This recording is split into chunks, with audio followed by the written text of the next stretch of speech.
सर्वथा तरी ऋग्वेदो यजुर्वेदा सामवेदो अथर्वणा अंगैश्च संहिता सर्वे कलशाम्बु समापते अत्र गायत्री सावित्री अव शांति पुष्टिकरी तथा आयाम तु देव रक्षार्थ दुरितक्षय कारका गंगे च यमुने चैव गोदावरी सरस्वती नर्मदे सिंधु कावेरी जलेस्मिन् सन्निधि कुरु कुरु। गोदावरी सरस्वती गंगे। पंडित जी कहाँ खो गए आप? हाँ, क्या साक्षात ब्रह्मा जी से मंत्र वार्ता हो रही है क्या आपकी? हाँ? हम ब्रह्म वार्ता क्यों करें? हाँ? क्या आप जानते नहीं, ब्राह्मण के शरीर में खुद ब्रह्मा वास करते हैं। अच्छा, किंतु आप इस समय जिन मंत्रों का पठन कर रहे हैं वो पुराणोक्त मंत्र है, वेदोक्त नहीं। और आप इस समय स्नान करके भी नहीं आए हैं। क्या बात है भागवत जी?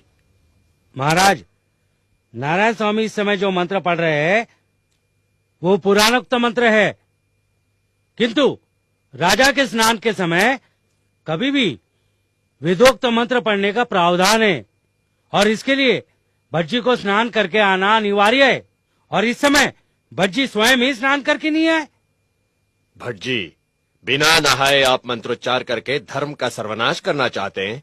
महाराज, मैं जो कुछ भी कर रहा हूँ वेद मनुस्मृति के नियमों से ही कर रहा हूँ। इसका अर्थ बिना नहाए मंत्र पठन करने का अधिकार वेद मनुस्मृति ने आपको दिया है? महाराज, कदाचित आप भूल कर रहे हैं।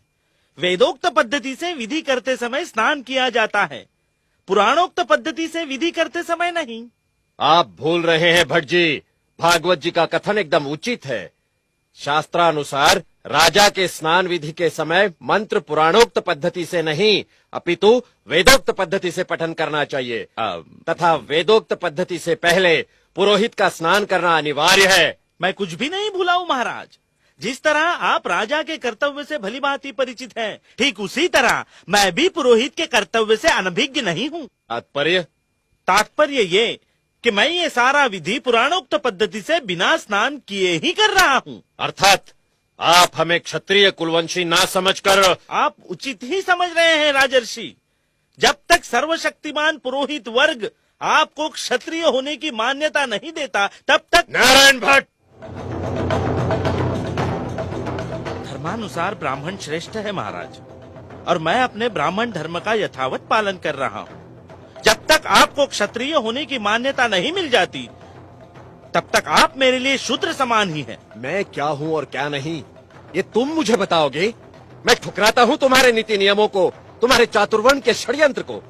तुम वही पुरानी घिनौनी श्रृंखला की कड़ी हो जिन्होंने हमारे श्रद्धेय पूर्वज श्री छत्रपति शिवाजी महाराज के राज्याभिषेक के समय उन्हें शूद्र कहकर अपनी मूर्खता का परिचय दिया।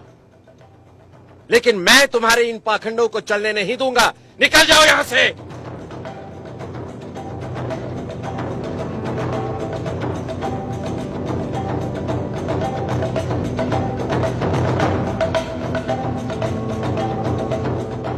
जहां राजा के साथ इस तरह का व्यवहार होता है तो सामान्य जनों का क्या? मुझे ही कुछ करना होगा।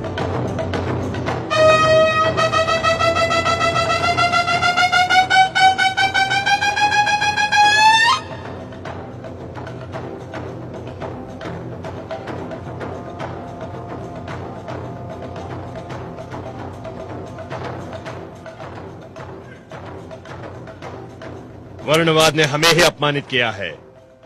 हमारे साथ ब्राह्मण वर्ग का व्यवहार दुर्भावनापूर्ण है। जब हमारे साथ ही दुर्व्यवहार हो रहा है तो प्रजा को न जाने क्या क्या कष्ट झेलने पड़ते होंगे। कुलकर्णी किसानों से जबरन पैसा वसूल करते हैं।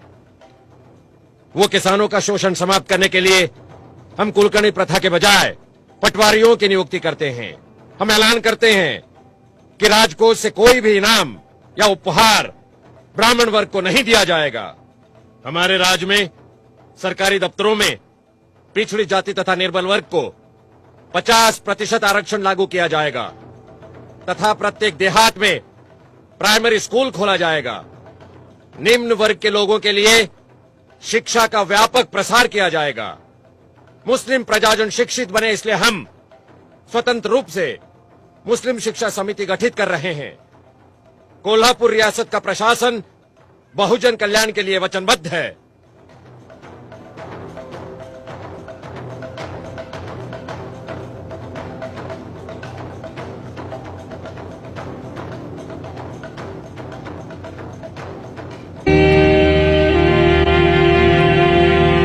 स्वशासन ये एक महार का उतना ही जन्मसिद्ध अधिकार है जितना कि एक ब्राह्मण का, और जब तक इस विचार भाव का स्वीकार नहीं होता हिंदुस्तान को स्वशासन मिलने की संभावना नहीं।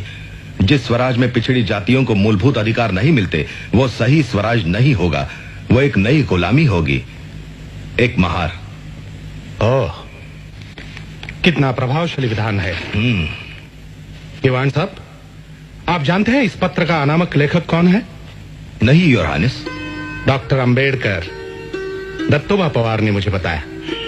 डॉक्टर अंबेडकर एक पाक्षिक पत्रिका शुरू कर रहे हैं और उन्हें कुछ मदद की जरूरत है। हाँ योर हाइनेस, मैं मानता हूँ कि आप वर्ण व्यवस्था की अनिष्ट प्रथा को मिटाने और नीची जाति वालों को ब्राह्मणों और पुजारियों के अन्याय से मुक्त कराने की जो कोशिश कर रहे हैं वो है तो बहुत साहसपूर्ण। फिर भी हमें जल्दबाजी नहीं करनी चाहिए। नहीं दीवान साहब, हमें हर तरह से डॉक्टर अंबेडकर का उत्साह बढ़ाना चाहिए, हर तरह से।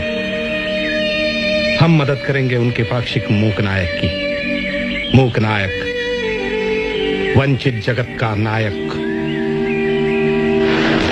किती किती सांगू तुला, किती किती सांगू तुला ग, किती किती सांगू तुला ग, किती किती शिवतरकर, सांगू लिखो। तुला ग, किती हिंदुस्तान किती भेदभाव का घर है। सांगू तुला, ना ना ना ना। हिंदू समाज कई मंजिली इमारत जैसा है जिसमें ना तो दरवाजे हैं और ना ही सीढ़ियां। जो जिस मंजिल पर पैदा हुआ है उसे उसी मंजिल पर मरना है।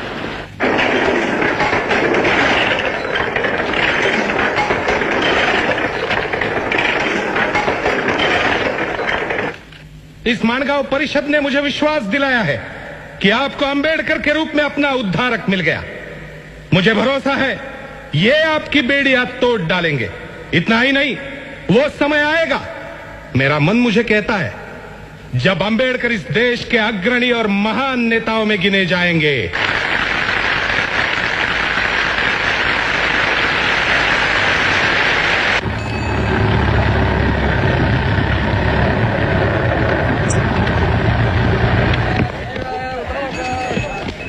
अंबेडकर, ओ अंबेडकर! रमा, कौन हो सकता है?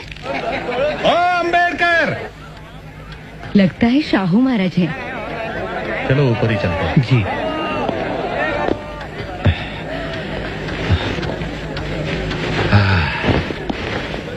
नमस्ते महाराज, बैठिए। अंबेडकर।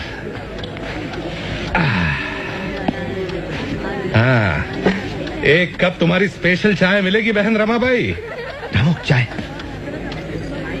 ये बात बिल्कुल सच है कि हर महान आदमी के पीछे एक स्त्री होती है, रमा बहन जैसी। तुम भाग्यशाली हो अंबेडकर। हाँ, हाँ। पढ़ाई के लिए लंदन जा रहे हो ना? मेरी छोटी सी भेंट, खोलिए उसे। धन्यवाद। बहुत अच्छे। तो चले, मूकनायक ऑफिस जो जाना है